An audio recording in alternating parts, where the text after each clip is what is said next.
Thank you for tuning in. Chase and Sarah here. We don't often say our names and who we are, but that is who is coming to you through the headphones. This is us. Yeah. I mean, when is the last time? I always wonder that, like, if you've been listening for a while, you know a little bit about us, but if not, why don't we tell our listeners? Yeah. We should do that. We should. Okay, go. Now? Yeah. Okay. Well, like you said, Chase and Sarah, we have a daughter, Stella. She is 3. We live in Costa Rica. We started this podcast 5 years ago to get premarital advice because there was nothing out there that offered, or no other podcasts out there that offered. They offered it. We just didn't like them. Right. So we started our own. Yeah, I guess. No, that's exactly true. There were options out there, but not what we were looking for. So we decided to create our own. And 5 years later, here we are. Yeah. And we've been together for 10 years. Yes. Which is crazy. I know. Decade. It's almost it just was our 10 years. Yeah. Right? Yeah, just was. I was 22 when we met. I know. I feel like little baby. Like such a kid. It's incredible. Because we're so old now. Yeah. Well, and now we're coming up on episode 200. Yes. And so thankful for you guys tuning in. This actually might be 200. I don't know. I know. Well, if this is 200, we need to re-record the intro. Yeah, no, I'm not sure. This can't be 200. No, this can't be 200. Okay. Maybe whatever after 200 is. 200 plus is what this one is. It's going to be some, yeah. Go back and listen to 200 and we will have done an incredible introduction. Something very special with some music. I mean, that's a big deal. It is. 200 is... It's a lot of interviews. It's like our daughter's first haircut. Like Which hasn't happened yet. She hasn't had a haircut. And I think it's a pretty big deal. And Sarah's like, whatever, let's just cut her hair. And I want to be there. And I say, I want to be there. And Sarah's like, it's not that big of a deal. I'm like, yeah, it is. In the same way that episode 200 is a very big deal. I know. You are right. It is a big deal regarding the haircut. I'm not trying to be right. Some people don't care. I know. Anyways, we'll do a podcast episode on parenting and agreeing upon when to cut their child's hair. No, just what to do with your kid. That could be one of the themes. So anyways, now that you know our brief history, for now, we'll have to do like little updates, little factoids about our relationship. Yeah. Like, we went to Peru for 2 months when we had been dating for 3 months. 3 months. And that was a whole thing. That's what hooked him. That's what hooked you, right? Huh? That's what hooked you, right? Yeah, you survived that. We both survived it. And I mean, I wouldn't say hooked me, but it was like, okay, we can get through that. This chick's cool. It's okay. We can hang out some more. And here we are now, still trying to improve our relationship and interview great guests like we have today. And that is Dr. Tal Ben-Shahar, who has taught the largest course at Harvard, positive psychology, and then the third largest, the psychology of leadership. So people want to hear what he has to say, and you guys are too. And he is also an author and the co-founder of the Happiness Studies Academy. And as I mentioned, the author of 6 books, including international bestsellers, Happier and Being Happy. So who better to talk to about being happy in your relationship and being happy as an individual. And we go over some great tools and resources, and he cites a lot of interesting studies, but I will let him tell you all about it in today's show. And I really listen out for his tip as far as for creating new habits that will make you happier, and that revolves around reminders, repetition, and ritual. So take some notes, enjoy today's episode, and send us some questions. Maybe you're listening, join our Love Tribe Facebook group, and maybe some questions about Sarah and I and our relationship that you like to hear us talk about on the pre-show. Yeah. So you can get to know us a little bit better. And we always love hearing from our listeners to get to know you guys a little better. Yeah. Send them via email or send them in the Love Tribe too, and just tag us and we will right away. Awesome. Enjoy today's show. Today's show is brought to you by our online course, Spark My Relationship. Create more passion, improve your communication, and build a stronger, more intimate connection with your partner in less than 90 days. We've collaborated with 15 therapists and psychologists to bring you the strategies marriage therapists teach their clients. To unlock a special offer only for I Do Podcast listeners, visit sparkmyrelationship.com/unlock. That's sparkmyrelationship.com/unlock.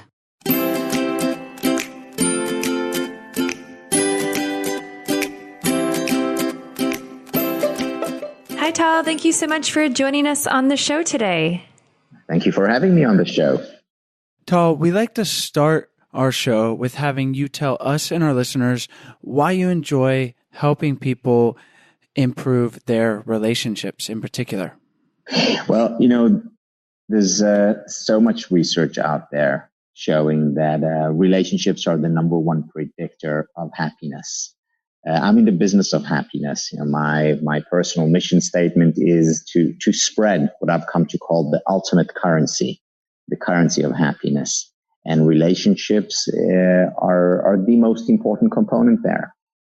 They seem to be. I mean, everyone is on that journey in life to be happy, really, right? And we're lucky to be living, most of us, in a time where rather than trying to dodge saber-toothed tigers and find food, we are able to focus on things outside of just surviving and now more on being happy, right? And that's why things such as your Happiness Studies Academy can even exist.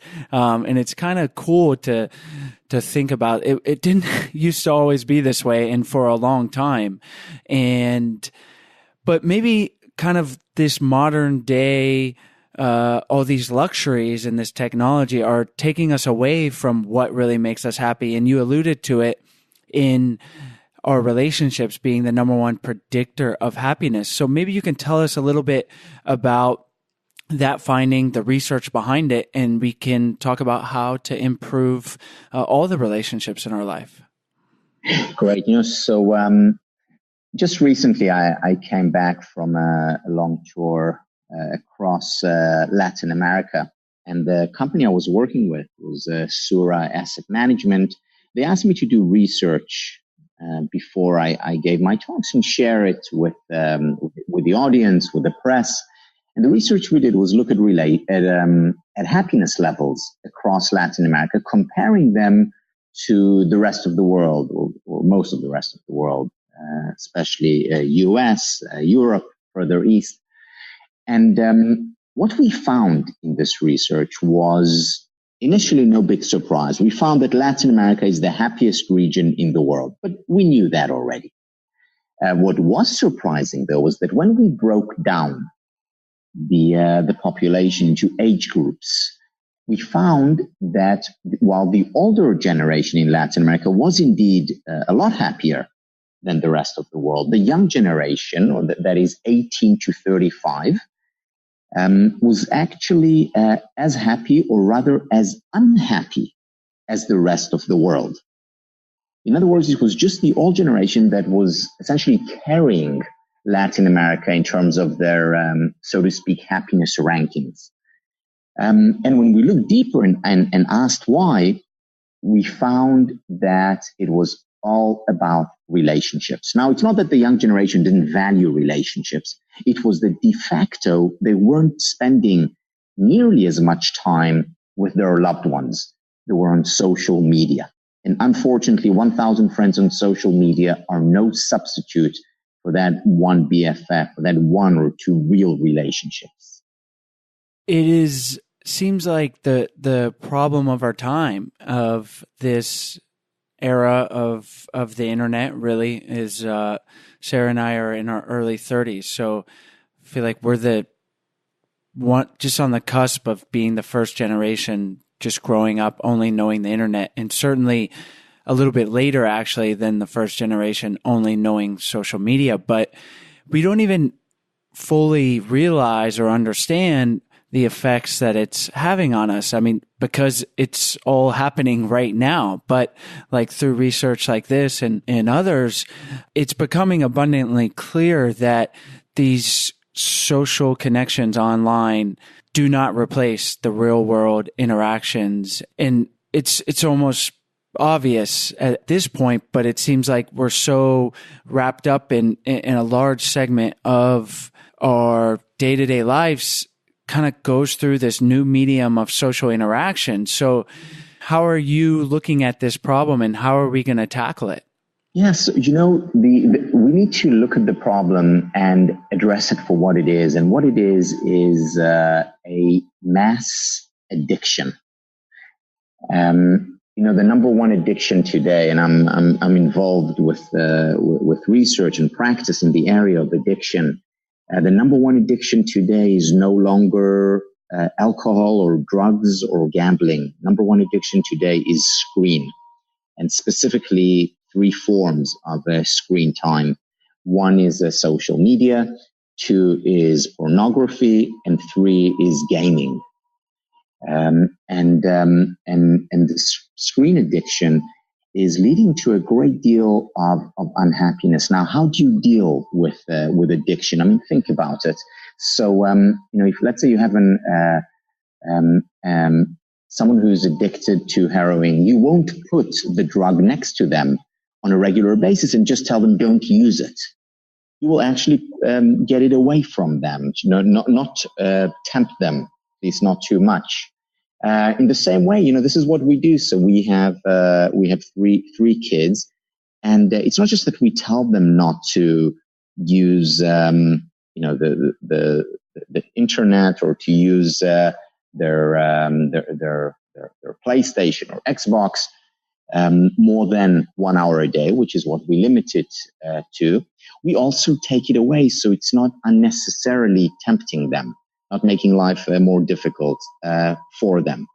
So that's one thing, is getting it away from us. One of the things that, you talk about relationships. What is the first thing that people usually do when they wake up in the morning? They don't turn to their, loved one and hug them and tell them, so beautiful to wake up next to you. They turn the other way to their smartphone to see if there are any messages. And that's what most people do. One of the things that I do is my phone is not next to me when I go to sleep, because I don't want that temptation. In addition, we need to find alternatives. If you have someone who's tempted by alcohol, the important thing is to find alternatives, to get them to be tempted by other things, to get them to do other things, because it's out of boredom that very often drinking begins.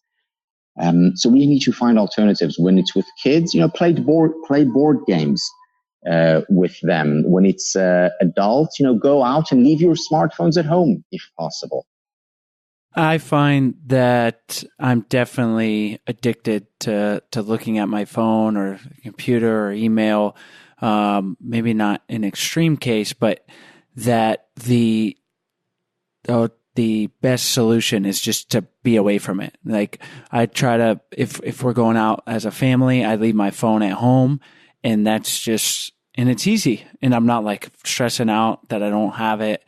And again, it seems like it's such a kind of obvious thing, but I feel like there's so many of us that are addicted that it seems like it's a part of us, like in the same way that you used to just walk over to your neighbor and no one does that anymore, but to say hello or something like that. It's just here's how we're going to socially interact with our community or others, or not even, and that community geographically is not close to you. And it's just so unnatural that it seems like that's why you're finding people are unhappy and they're not fulfilled by these connections that aren't really how we evolved to connect. Have you looked at this through an evolutionary lens, and are there any interesting findings there and implications? Yeah, very much so. Before the what Gene Twenge, who's a professor at San Diego State, taught before the ascendance of the smartphone. People did spend much more time together, and then we could also look at the quality of relationships. So the by now famous Harvard relationship study looked at Harvard students and later graduates, as well as community members from around Cambridge, and they looked at them, followed them for 75 years. To see how they fared throughout their lives, professionally, personally, financially, psychologically. And they collected quite literally millions of data points. And what they found at the end of the 75 years, following most of them for their entire lives, because they started at the age of 18, what they found was that there was one best predictor of both happiness as well as physical health. And that predictor was relationships. And it's interesting that it didn't actually matter what kind of relationships, meaning for some of them it was romantic relationships or a relationship that they had. For others, it was friendships that carried them through. For others, it was family that they invested in. And for others, it was collegial, professional relationships. It actually didn't matter. But they had real relationships. They invested in relationships. In other words, they were a priority for them. And they weren't perfect relationships. They had conflicts and disagreements, ups and downs like everyone else. And yet relationships were important, not just in theory, but in practice. And this explains health and happiness in the 20th and 21st century. It explains health and happiness 5,000 or 5 million years ago. It's how we survived. We were built to live in tribes. We weren't built to live in dissociation or disconnect from other people. Yeah, I mean that's what the current studies and anthropological studies have shown, and it's just like we've had this wrench thrown in the system of the internet and of the smartphone, and like I said, we're just at the beginning of this, and it's not like it's a thing that is gonna end up with our destruction, because we have people like yourselves that we're not blind to this, right? Like we understand, but I think the work that you're doing is incredibly important, pointing out the value of relationships and then having systems in place. Like, I don't know if you're familiar with the work of Tristan Harris. He's I've mentioned him on the show before, but he's a former Google tech executive, and then now has a nonprofit where he works with the big tech companies to make sure that they're designing software and their programs to be more ethical, so that, because all these things, the smartphone and then all the apps on them, I mean, they are designed to take your attention away and towards the phone and towards the apps, because that's how they're profitable. And he's basically educating people to be aware of this and to know that we don't need to, be so reliant on these things. And I think it's just important work, because they're literally designed to suck your attention away. And it's like this pill. If someone said, take this pill and the relationships in your life are going to become more and more fake, basically, through these social platforms that are not real life human interaction.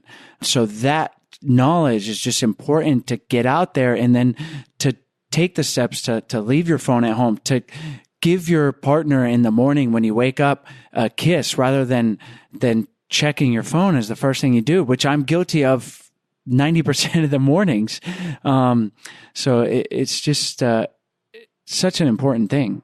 Yeah, it is important. Unfortunately, as you alluded to, it actually probably will get worse before it gets better. Yeah. Though, and the change has to come at home. There are more and more schools who are, for example, prohibiting the use of cell phones throughout the day. Or kids can't even bring their phone to school, which is great. However, at home, unfortunately, many parents are using technology as the babysitter, because kids are happy, at least in the short term. They seem happy and they're quiet, and it gives parents some peace of mind. Just one more thing, though.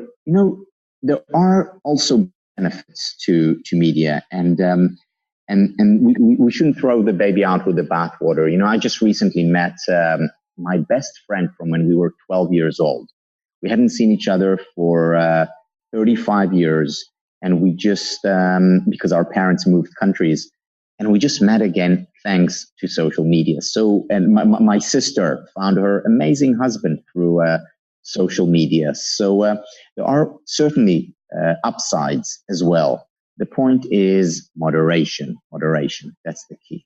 I feel like when you say moderation, it's always one of those things it's easier said than done. Like we know what we need to do, but there's those chemicals that we get when our phone notifications go off, and that really kind of prevents us from almost doing the right thing sometimes. So I guess, do you have any advice when it comes to that, in terms of how to create that moderation in your life with social media and technology? Sure. First of all, it's not easy. It's we all know that exercising on a regular basis is good for us. That eating broccoli is better for us than eating chocolate. But most people don't do that. At least not most of the time. And the question is, how do we translate our knowledge into action? In this respect, I often think about, so my background is also in philosophy. And I always think about how Western philosophy in many ways was wrong, whereas theology, religion, was right when it comes to bringing about change. So the father of Western philosophy, considered by many, at least the father, is Socrates or Plato. And Socrates once said, to know the good is to do the good. To know the good is to do the good. Now, unfortunately, Socrates, at least in this respect, was wrong. Not a little wrong, but very wrong, because we know, as I said, about the importance of exercise, or that we shouldn't be checking our email 39 times an hour. But we do it. And knowing that it's wrong is not enough. Religion, on the other hand, had it right. What does religion do when it comes to bring about change? Religion understands, or theologians understand, that what we need to bring about change are what I've come to call the 3 R's. The 3 R's, not reading, writing, and arithmetic, but rather the 3 R's of change, which are reminders, repetition, and ritual. Reminders, repetition, and ritual.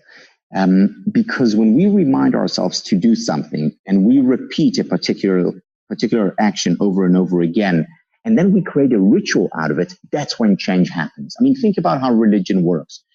Constant reminders, whether it's through prayers or through art or through sermons, they're ongoing reminders. There is repetition. Once a week you go out, to synagogue or mosque or church.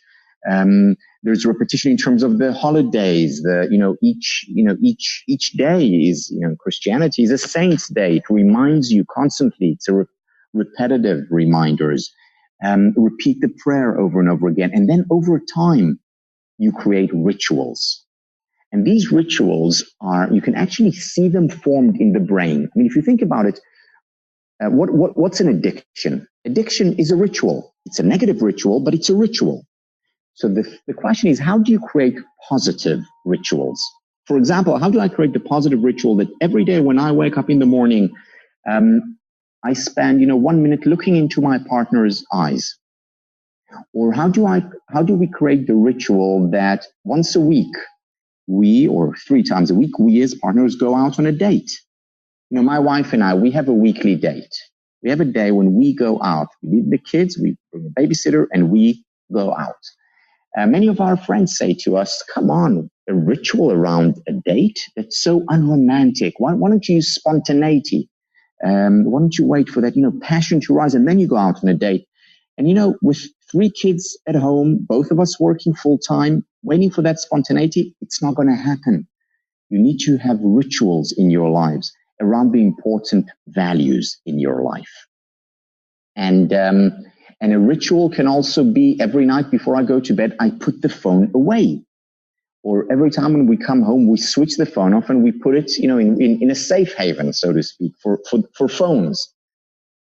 These rituals are critical. So remind ourselves what kind of life we want to lead. Repeat particular actions until there are rituals, because after a while, it's no longer difficult for me to first look at my wife when I wake up in the morning rather than the smartphone. Just like it's not difficult for me to brush my teeth in the morning because it's a ritual. This is such a valuable tool to use, because I'm just thinking about the things that I've made bad rituals in my life, because that's basically, you can look at it of the bad things. I'm the repetition of looking at my phone the first thing in the morning, and it's basically a ritual, and then you just do it because that's what you do. Like, this is another silly example. Like, I ate cereal for breakfast from the time I was, I don't know, could make my breakfast like 7 or 8 until Sarah and I met in college. And that's what I ate. Big giant bowl of cereal until I got more into nutrition and reading and realized whole grains are not the greatest thing. And maybe that's why I'm tired in the morning. But even then, it was hard for me to stop doing that, because it was just this repetition and ritual of cereal in the morning. And it's amazing, I think, with a lot of things in our life, that's how we go through life. And if we can look at things like our diet and create better rituals around that, and then certainly our relationships with our friends, family, and our romantic partners. And it just helps you. You don't have to decide to go on the date, like your example. It's like, this is our ritual, and then it just becomes like, it's like second nature. It just kind of happens. Chase, you're exactly right. And the point is that it becomes second nature, quite literally. So there are neural pathways in our brain that are formed after repetition. And the repetition can be cereal in the morning. It can be checking your smartphone, or it can be physical exercise 3 times a week at 5 p.m. every other day. And the question is, what kind of rituals do you want to do? And in that respect, with reminders, repetition, and rituals, you are cultivating, sculpting. And again, I'm talking literally, not metaphorically. You're sculpting the kind of brain and therefore the kind of life that you want to lead. And we need to ask ourselves, what do I want to do on a regular basis? What do I want my life to look like? And then act accordingly through reminders, repetition, and rituals. So, Tal, you mentioned you were into philosophy, and that was a big part of your life. And so I'm wondering, like, how you look at this in relation to free will. I know this is a kind of a big thing, but to me, it's interesting because I have read up on a little bit of philosophy, and free will is obviously a big, one of the big topics in it. And it seems like this is a way for those that argue that we don't have free will, that you're kind of hacking the system. It's like putting this system in place. So maybe what are your thoughts on that and how this fits in? Today's episode is sponsored by our course, Spark My Relationship. We started I Do Podcast to get information to improve our own relationship. We thought at the very least we'll be able to do that, and then to share it with our listeners. The guests are great, and we've gotten a ton of valuable information, but we found that if we don't actually deliberately take the time to implement the strategies and tools that our guests give us, we weren't seeing the real lasting benefits that we desired in our relationship. And that's why we created the Spark My Relationship course. We've collaborated with 15 psychologists and therapists to create a comprehensive relationship course that not only teaches you the skills needed to create a successful and lasting relationship, but the tools to execute it.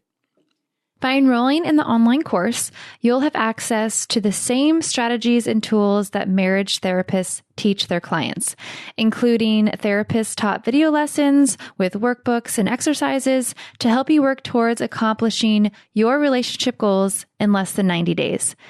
You'll also learn how to detox unhelpful relationship habits and learn healthy ways to interact. You'll learn how to disagree respectfully and communicate mindfully, as well as how to improve intimacy and reignite your sex life, and so much more. Spark My Relationship isn't just a course for struggling couples. It's a course for couples who want to see their relationship flourish. If this is you, then you are a perfect fit for the course. So for a special offer for our I Do podcast listeners, head over to sparkmyrelationship.com/unlock. Again, for 30% off the course, plus special bonuses just for I Do podcast listeners, visit sparkmyrelationship.com/unlock. Yeah, so I thought about it a lot, and when I was a junior in college, I wrote a philosophy. We had to write a philosophy paper on free will. It was supposed to be 10 pages long, and I wrote the following. I wrote, free will is a self-evident phenomenon, and I choose to write this paper. And I handed it in, and I failed. But I thought it was a proof of the existence of free will. Now, of course, it's possible to argue against it and to say, well, everything in your life until that date led you to write what you wrote. But the main point here is, again, even if not philosophically, psychologically, it is important to recognize that we choose. One of the best predictors of happiness is leading our life in accordance with our choices, or, as someone who doesn't believe in free will would still have to agree, with the perception that we make our choices. And if you think about it, once again, psychologically, at every moment in our life, we have a choice. And it's these choices that ultimately create the kind of life that we have. So sometimes we have more of a choice than others. Turning to my phone in the morning, if I've done it for the past 1,000 days, it's been ritualized, and I have less of a choice whether or not to turn. But I do have a choice before that, whether to put the phone next to me or not. And we need to think about these choices as each one essentially a brick, and those bricks add up to the path of our lives. So we have big choices such as who do I spend my life with, or what profession do I pursue? These are very big, meaningful choices. However, even the smallest choices, again, whether it's of the phone or whether right now I choose to appreciate my partner, or I choose to appreciate my life. These are choices that we can make at any moment, and are important choices to make, very important for our overall happiness. Absolutely. And that's what I was kind of alluding to as far like hacking the system of like setting these systems up in place so that when we have the choice of whether or not to look at our phone, well, if our phone's not there, it makes it a lot easier. Right. Because you made a choice previously. Right. Yeah. So you taught what at the time was the largest course at Harvard, positive psychology. And a lot of what we're talking about, I'm sure, seems like it would be covered in that course, and definitely valuable stuff to apply to relationships. So when a student would complete that course, what were some of the most valuable things that you had feedback on as far as personal application of creating a positive psychological outlook in one's life? Yeah, so I think that the most important elements of this course was that it was applied, and it was applied to real life. Now, what do I mean by that? For example, and I'll give an example again from the context of relationships. So when we talk about relation, we look at the research by John Gottman, which you may have addressed in your work, where John Gottman talks about the importance of conflicts in relationships, how conflicts are inevitable. Now, why is this important research to know? Because people going into a relationship with the expectation that they will live happily ever after, and the honeymoon phase will last beyond the first 6 weeks or 3 years, they are in for a shock, because conflicts are inevitable in every relationship, even the best of them. So when you understand that conflicts are important, then they can potentially actually lead to individual as well as interpersonal growth, you're coming in with a much more authentic, real mindset, authentic, real expectations, and therefore you're much more likely to thrive in your relationship. So this is an example from relationship. Let's take this to the individual level. One of the things that I talk about in my course, one of the big ideas, is the importance of accepting, embracing painful emotions. There are only two kinds of people who do not experience emotions such as anger or sadness or frustration or anxiety or envy, and there are only two kinds of people who don't experience these emotions. They are the psychopaths and dead people. So experiencing painful emotions is actually a good sign. It means that we're alive and that we're not psychopaths. The problem is that so many people, and once again I go back to social media, because they see other people, always happy, always on this perfect vacation, always in this perfect relationship, always thriving and flourishing professionally and personally, they see them and they say, what's wrong with my life? Because I'm not that way. Wrong expectations, unrealistic expectations, leading to a great deal of unhappiness.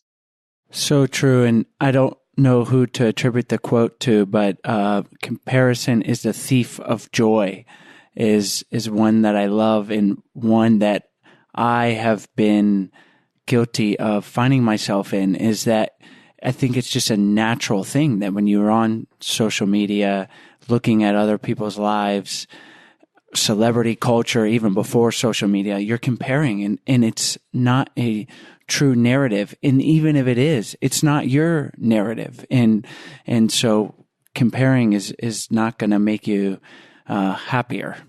Yeah. And, this social comparison that we see so often is, first of all, it's natural to compare.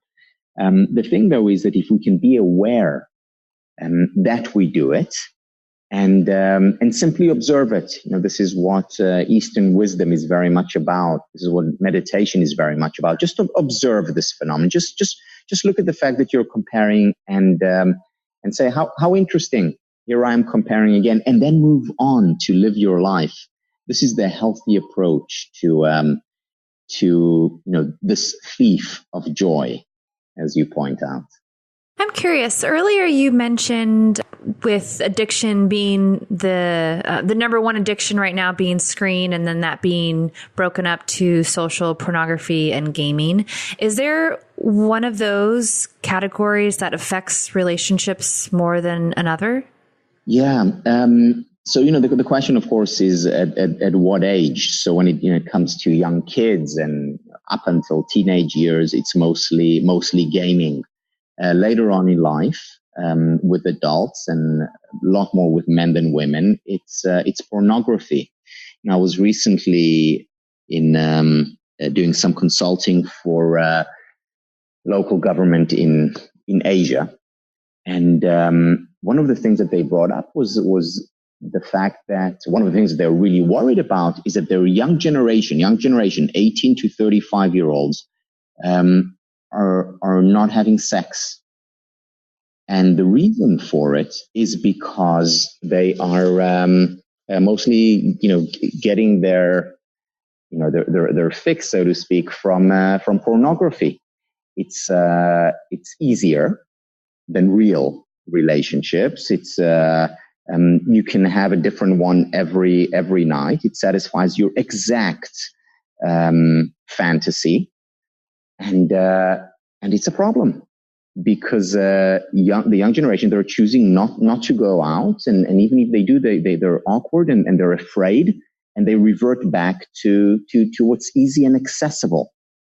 And it's very much similar to pornography addiction. It's very, very similar to sugar addiction. You have a chocolate in front of you, and most people, want to have it.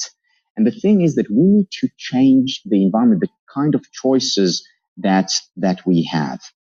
I'll go back to food, for the food analogy for a minute. If you give a kid the option between an orange or a banana, well, they'll in all likelihood choose one of them, maybe even both. But if you bring chocolate into the equation and you give them the option between banana, orange, or chocolate, they're most likely to go for the chocolate. At least most children are. And in the same way, we need to, in advance, limit our options in terms of pornography. It's like the sirens in that lured Odysseus. What Odysseus did was he tied himself and his friends on the ship to the mast so that they don't go after the sirens. And in this way, we need to prevent ourselves, put checks and balances, whether it's on our smartphone or on our computer, so that we don't go to the easy and unhealthy option, and go out of our way to experience relationships. Because while pornography provides the immediate gratification and satisfaction, in the long term, it leads to unhappiness and to depriving ourselves of the number one source of happiness, which is real relationships. Just like drugs, easy, quick fix, unhealthy in the long term. I love that point in the comparison with the story of Odysseus, because I'm just picturing someone literally tying themselves up, and just how it's seemingly absurd, but it's also not. And it's what makes being a human so interesting, is that we have the capability to realize that we are our own worst enemy sometimes, but we can put systems in place to prevent us from doing the thing that we know we shouldn't do. And I'm just thinking there's a deep philosophical argument here, like I said, going back to free will, but just the psychology of that is so fascinating, and that realization. And so in relationships, if we can do this with pornography, with putting systems in place for the time that we want to spend with our partner, for the date nights, for all of these things, it's going to benefit ourselves personally and interpersonally. And I think sometimes it feels like, at least for me, like that's kind of like cheating, and you should just be able to do it. Like going back to the food stuff, Sarah will buy, usually the less healthy food. She's a healthy eater, but I'm way healthier. Oh. And so I'll say, for the most part, right? I don't know about that. Okay. But You're a secret eater. Yeah. But my point is, I tell her she has better self-control. Willpower? Willpower, if it's in the house. But I say, kind of along these lines, I say, if we can not put it in the house, like that system, like Odysseus tying his crew up, then I'm good. And I'm good at, but I have to have that system in place, or else it's game over for the chocolate. I have to suffer is what it is. It's so interesting you say that. I'm thinking now, is it a gender thing? Because in our household, it's exactly the same. Meaning, if there's chocolate in the house, I eat it. Yeah. Whereas Tommy, my wife, doesn't. Which is why she knows when she buys chocolate, she hides it from me because I ask her to. I asked her to hide it because otherwise I would eat it. No self-control there. Yeah, that's exactly how it is. I have to hide it because I'll savor it. I'll have a chocolate bar and I'll save it for the week. And if he sees it, it's gone in a day, maybe. And and Sarah, you say savor. Having chocolate and savoring it, or dessert once in a while, that's wonderful. That's great. Once again, we go back to moderation. Yeah. We'll have to have you back on, and we'll go into these. Maybe you'll have to do a study on the gender differences in self-control and in with nutrition. Chocolate specifically. Chocolate. There might be something there. Well, Tal, we really appreciate this wonderful conversation and all the great information you've given us and our listeners. Let's finish up by having you tell our listeners where they can find you online, and maybe if there's something you want to leave them with, and then we'll say goodbye. Sure. So online, I'm at talbenshahar.com. That's TALBNSHAHAR. And you can, there's access to my books and to my online programs. What I'd like to leave your listeners with is happiness is very close to us. It's around the corner. It's inside us. It's all around us, and we need to embrace it and take it, and not allow deviations to take us away. Odysseus traveled for 14 years looking for the answer. The answer is very often at home, right where you are. Well, Tal, thank you so much. We'll have the links to all of your to your website and your book and everything on our website at idopodcast.com. And thank you so much for joining us on the show. Thank you, Sarah. Thank you, Chase, and much love to you. Hi, guys. We hope you enjoyed today's episode. As always, all the links are in the show notes page, as well as on the podcast description. And while you're on our website, we encourage you guys to check out our 14-day Happy Couple Challenge. We send you an email for 14 days with simple, doable challenges to help strengthen and improve your relationship. And on our website, we also have a bunch of free resources for your relationship. So we encourage you to check those out. We also have our Love Tribe on Facebook.